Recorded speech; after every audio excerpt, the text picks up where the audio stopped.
Bonjour ou bonsoir, selon le moment où vous nous regardez, je suis Rodolfo d'Agedroches, et aujourd'hui je vais vous parler du gambit du roi. Le gambit du roi est l'une des ouvertures les plus anciennes et les plus agressives des échecs. Les blancs y sacrifient un pion afin d'obtenir un avantage de développement et une forte initiative offensive. Les principaux objectifs des pièces blanches dans l'ouverture gambit du roi sont obtenir un développement rapide des pièces mineures, contrôler le centre, ouvrir des lignes d'attaque, notamment la colonne F, générer une attaque précoce contre le roi noir. Créer des faiblesses dans la position adverse, récupérer le pion ou maintenir une compensation favorable, c'est une ouverture très efficace pour les joueurs offensifs, et aujourd'hui, nous allons examiner certaines de ces variantes et pièges. 1. Gambit du roi accepté. Les noirs capturent le pion en jouant E pour F4. C'est la continuation la plus critique et celle qui mène au jeu le plus sauvage et le plus agressif. 2. Gambit du roi refusé. Les noirs jouent un coup autre que la capture du pion F4 lors de leur deuxième coup, c'est généralement le coup le plus joué. Les continuations les plus jouées dans la variante acceptée du gambit du roi sont celles des blancs au troisième coup, cavalier F3. Pour empêcher les noirs de faire échec à la dame H5, ce qui placerait les blancs dans une situation très compliquée, même au risque de perdre la tour. Normalement, les noirs défendent le pion gagné au coup G5. Les blancs disposent, au quatrième coup, de quelques continuations, dont nous allons développer quelques-unes. Dans cette variante, les pièces blanches répondent au coup 4, avec H4. Si les noirs capturent ce pion, les blancs le reprennent, et si les noirs le défendent, ce sont les blancs qui le captureront. Par conséquent, le coup le plus important pour les pièces noires est d'avancer le pion en G4, créant ainsi une attaque sur le cavalier en F3 et créant des menaces pour éviter le petit roc blanc. C'est pourquoi, dans cette situation, les blancs jouent le cavalier en E5, cherchant une attaque et un contre-jeu. À partir de ce moment, les noirs ont deux alternatives, défendre le pion G4 avec le coup H5, ce qui obligerait les blancs à continuer leur plan d'attaque, ou continuer à développer leurs pièces. Nous passons maintenant à une partie allant jusqu'au milieu de partie sur la façon dont le gambit du roi accepté doit être joué.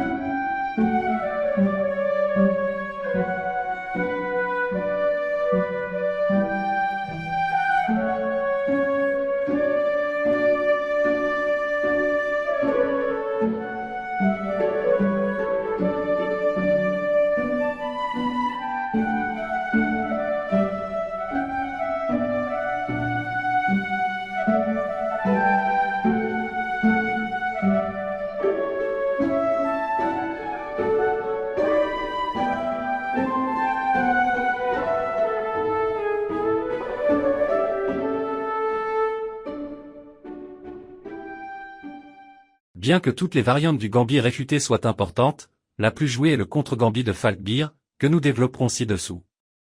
Ensuite, nous développerons des suites de la variante par D5, la plus jouée. Après avoir échangé leurs pions centraux, les blancs jouent cavalier F3 pour éviter l'échec, dame H4, ce qui serait fatal, car cela leur permettrait soit d'obtenir une bien meilleure position, soit de gagner une tour. Les noirs capturent le pion D5, et les blancs jouent cavalier C3, menaçant la dame noire, qui devrait alors battre en retraite. Bien que les noirs aient maintenant un pion d'avance, ils n'ont développé aucune de leurs pièces.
Je conclus avec une citation de l'ancien président américain John F. Kennedy.